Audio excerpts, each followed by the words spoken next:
my work from the very beginning, in I guess almost last 2 decades, was asking the question: how do we address built environments, design, architecture from the point of view and resources of complexity theory? Because in my mind, we are living in a very complexified time, but also we have resources that we never had before previously in history. So all the resources from science and technology, and thinking of the time, I thought we need to bring it also into built environments. And we see lots of work that architects are presently doing is still relying on certain models that are developed in 19th century, early 20th century. So it was a very different point in time. So anyways, I wanted to investigate this new territory in design.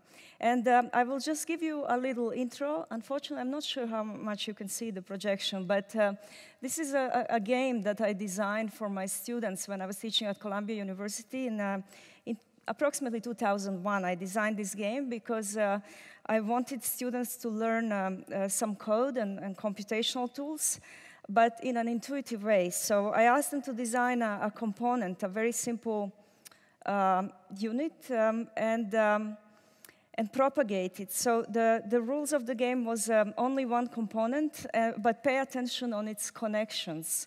So this is a kind of classical example of from complexity theories, one of the main principles, which is complex outputs out of simple inputs. So very simple component, but when you start playing with it, you get these complex outputs. And Bloom was probably in 30 countries by now, and every time I've seen thousands of people playing with it, and every time they get different results. And there is no blueprint. There are no any rules. The creativity and energy come out of game, out of human creativity and improvisation. So this was, for me, an example of discrete elements, very simple elements, creating complexity through the principles of gaming. And people started assembling this kind of very representational outputs as well, which obviously, as designers, we never imagined would happen, because we designed these abstract structures. So this is kind of intro to computation 101. Just that was for my students, but it's useful to point out in this context as well, because everything I'll be showing, and there are lots of different applications, from very large urban scale to small scale of objects, design objects, and everything in between, is more or less based on these principles. And then, for instance, another version of this game, the same actually, but also one component, but in this case with 78 possibilities of connecting to itself. So that becomes a big data problem. It becomes very large numbers for which we also need to use artificial intelligence right now. And it becomes this abstract game that then could have consequences, could have applications, not only for this kind of automated construction with robots and emergent structures, but also for the logics of how we potentially plan the cities, plan the fabric of architecture, finding certain new models for instance, high density, high complexity cities that we didn't have before, because still what we are building today is based on the models developed in, as I said, late 19th, early 20th century, when we didn't have lots of knowledge we have today. And also what we can do now, thanks to computation, I'm really sorry you can't see this, but similarly to car industry, we can now simulate physics. So for instance, McLaren, that is working on Formula One, they're simulating physics of particular materials, of wind tunnels. So the acceleration is enormous in terms of how quickly you can design and redesign these cars. So in the past, it would take maybe the whole year to design 2 new parts, and now it's taking maybe 1 or 2 weeks. So it's an incredible acceleration that we are also trying to bring into architecture. And my students, for instance, in Melbourne last year were looking into rethinking the typology of the tower, because towers are very rigid typology that always have relies on a stable core and this kind of repetition of floor plates. But if we think that we can now build, for instance, with carbon fibers like the airplanes and cars are built these days, or that we can simulate, these designs were done through simulation of computational physics, suddenly we can get this shifting and a drifting of neighborhoods within a typology like a tower. So open completely new typologies of organizing space, building, and I think that is a little bit the topic of this conference as well, the notion of soft space, the ambiguous and drifting. Another quick example, a big competition in Japan, in Osaka, that was invited by Kengo Kuma and Tadao Ando, where we're invited to address a very large site. It's a 1 kilometer site, so for urban proposal. So here, what was most interesting to me in this brief is that every single day, 2.5 million people pass through this site. This is enormous, because if you look at the biggest airports in the world, even the yearly traffic is not this type of volume. So for me, this was very important to make sure that this stampede or river of people, I literally took it as a river of people, are able to traverse this site in the most frictionless way possible. So I used the computational physics again, literally simulating something like a river, so liquid fluid dynamics, based on data from this particular site, inputting quite big data. We collaborated with Hitachi Consulting in Japan on this, where the crowds are coming from. And without going into too much detail on that, there is no time, but suddenly what emerged from these data fields were these duning environments, like we've seen in this render. And so we then work with the idea of structure as well that would be able to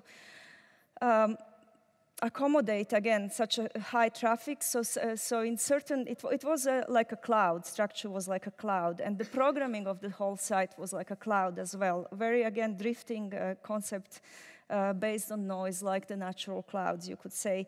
There were areas of more structure, but also areas where structure would pick up on vibration, because usually in architecture, it's not feasible to harness kinetic energy, but in this case, because of the volume of people, it was a very significant source of energy, for instance.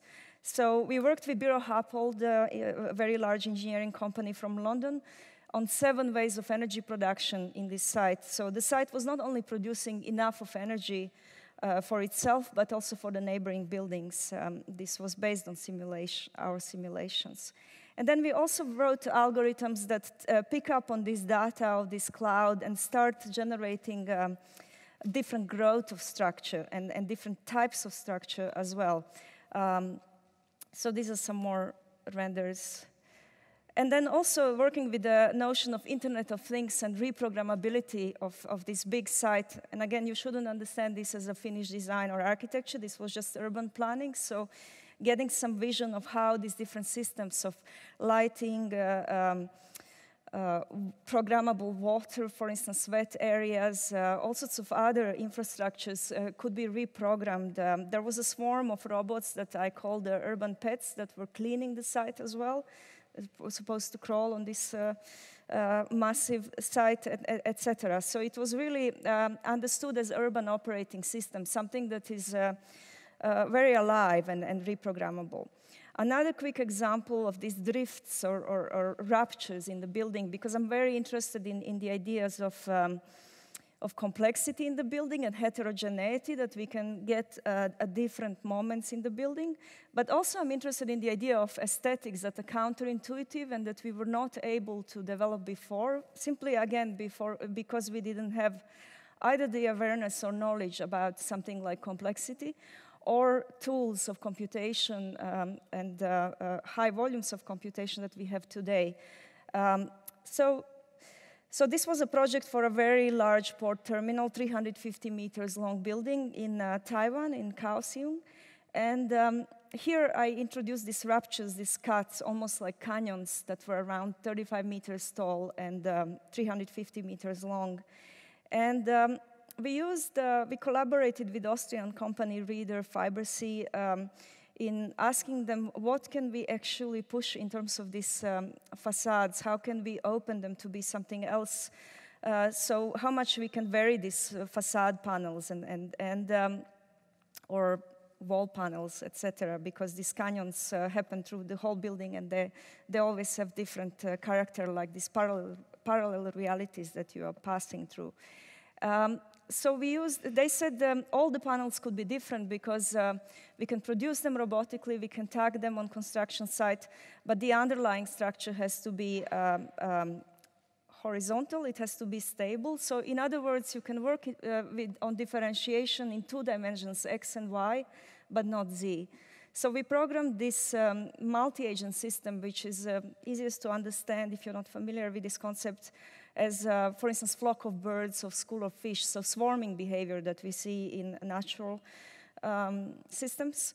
And so they would be producing this kind of ruptures in these walls and facade. And they were resonating complexity that we find in natural, for instance, stone formations, cliffs, etc. But there was this kind of horizontal datum that was stable, maybe not easy to see in this render, but that somehow felt unnatural. So this kind of counterintuitive aesthetics, it's always interesting to me. There was another system based on swarming behavior in this building, which was these bridges to the building, horizontal structure where people are actually connecting to different terminals, or when the big ship arrives and people need to find their way, navigate through the building.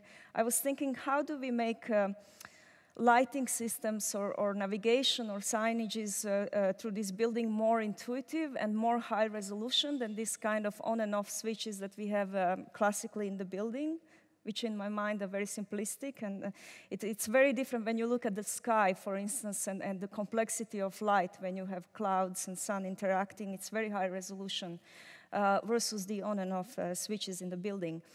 So I was looking at the time on this kind of slow down videos on YouTube of slow down lighting, and imagining that in buildings. So when someone arrives in this building with a big ship, apart from classical signages that you have on every airport or similar train station, you're not just following the signs, you're following this kind of intuitive glow that happens, or slow down storm in the building that helps you navigate to where you're going when. So anyways, I want to mention something here, because when I started my practice, my design practice in 2001, we were working with, a very small number of components because we were not able to compute more. But these days, when we are working with artificial intelligence, with computational physics, with simulation, we literally work with billions of particles. So the building blocks are much finer. We can also produce them. We can also fabricate them through robotics and robotic construction and similar.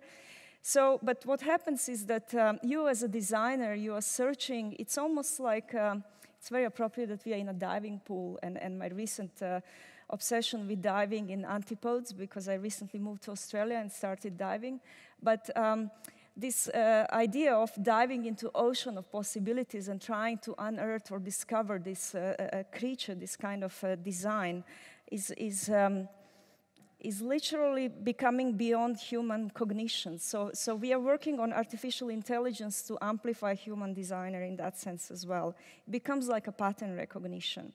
So when you are programming these behaviors, and this one is based on splitting of biological cells, similarly to embryogenesis, how all our bodies happen, or for instance, cancer cells, unfortunately very advanced logic, more than the healthy cells.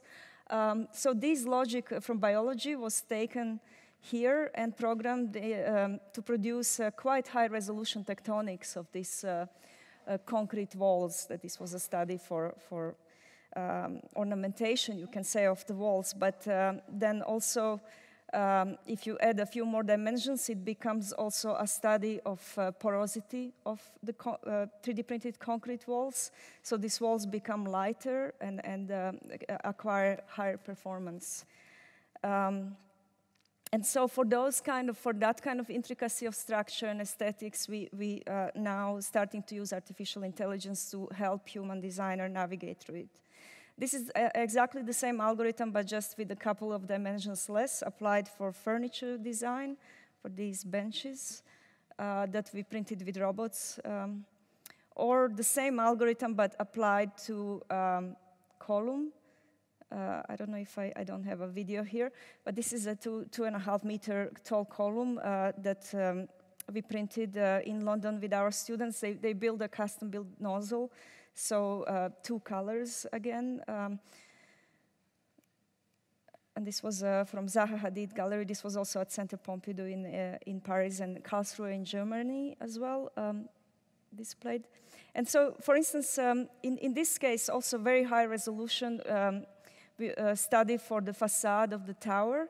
Initially, quite abstract algorithmic study using the agent-based behavior of termite colonies, you could say, termite behavior, so stigmergy, technically stigmergy behavior, and reacting to different ideas of light. So for instance, if you have a tower in Abu Dhabi that needs lots of shading and has different programs in the tower, you would program these agents to navigate this data field and develop different densities of shading.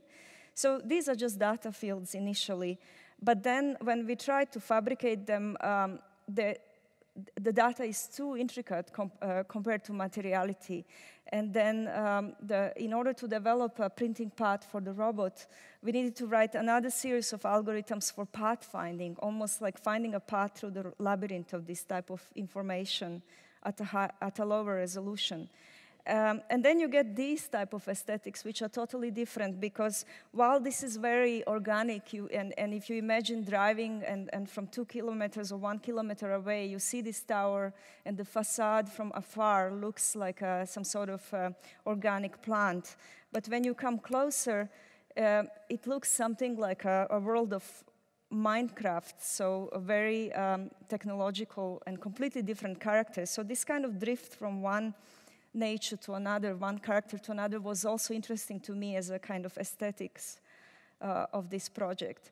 And another aspect I want to, before I still have, I guess, 6 minutes, that I want to stress here is that we need to start building differently. Again, a couple months ago, I was diving Great Barrier Reef. It's 80% dead. We really destroyed lots of natural environments, and I think we need to understand design as an ecology, and multiple orders of scale need to start interacting. So that's why I invested most of my work into the domain of information, because information, data, algorithms, artificial intelligence now, they are crossing boundaries of scale. So from micro to macro condition, we can now start designing these built environments. And for instance, here, the bone, for instance, one of the examples from nature, from biological organisms, it doesn't waste material. The patterns of collagen, the collagen fibers are arranging in the body in such a way that they are denser in the bottom of your leg, where you have to carry more weight, while less dense somewhere else in your body. So it's all happening under pressure, and that's why we use often this kind of simulation of computational physics and things like that. How do we design directly with physics, rather than just with these outdated, in my mind, notions of style and past references? So in this case, printing with robots and fabricating with robots using algorithms such as the ones that I was showing before. Initially, students did this study for the chair, just programming the agents to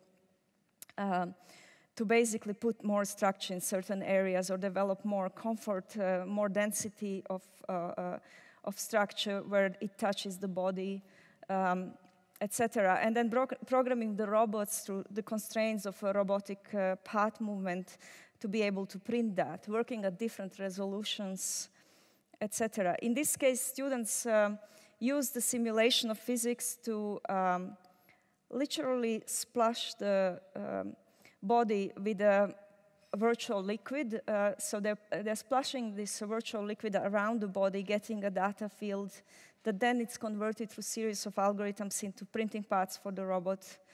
And then building this, this was an exercise that they've done. This chair, for instance, adapts to the body.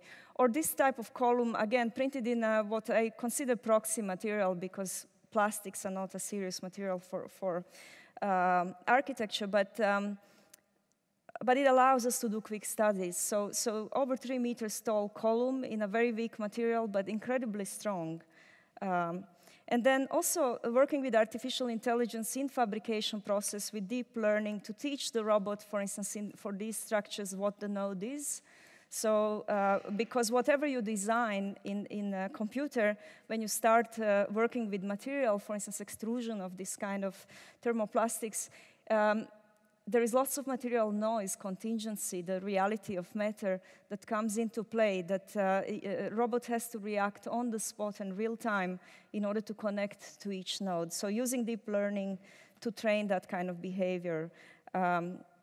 From the same series of studies, but using algorithms of noise, again, like the natural clouds or many other systems in nature.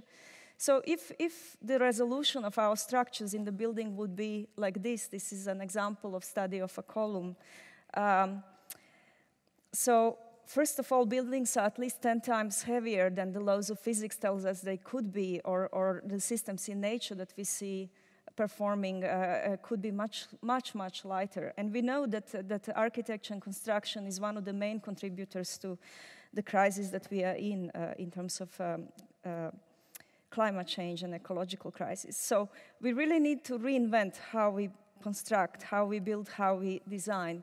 So I'm not sure you can see this, but if this is a section of your structure or your wall, rather than just 3 or 4 layers of sandwich structure that is typically in all the buildings that we see around us the case, much higher resolution, because both nature and the current technology, if we look at the most advanced technologies such as artificial intelligence or certain way the scientific discovery is done today, it's all relying on that kind of high resolution. So we need to build more intricate buildings.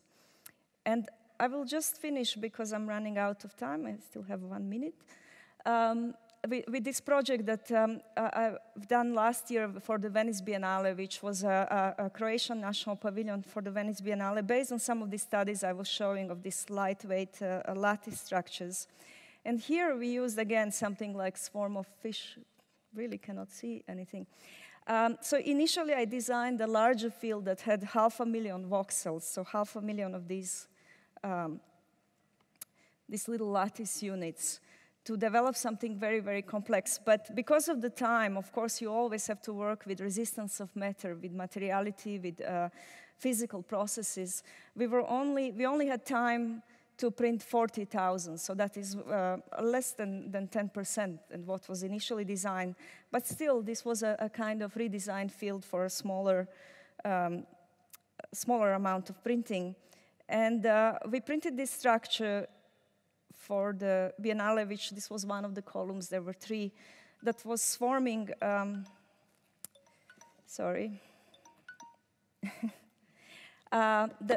was swarming in counter directions, and it increased the structural capacity of the structure.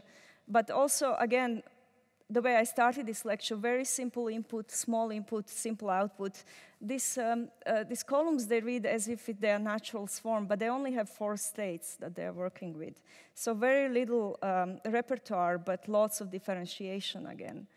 And this was, some people tried to destabilize it. They were at the Biennale, it was there for more than half a year, and this is again produced in a very weak material, plastics. It was around 3.5 meters tall and 8 by 8 meters large. They were trying to kind of destabilize it, and it did not. It was very strong. So, in the near future, we'll be able to print or produce structures at a very high resolution, with, for instance, metals and metal alloys and carbon fibers, etc., much stronger materials. So this is already becoming accessible. So what kind of architecture we should be working on, and could we build lighter structures? Could we build more with less, the way we see from the complex examples in nature, or more with more when we have abundance of data, virtual infinite amount of data and computation? Can we transform how we build and design today? Thank you.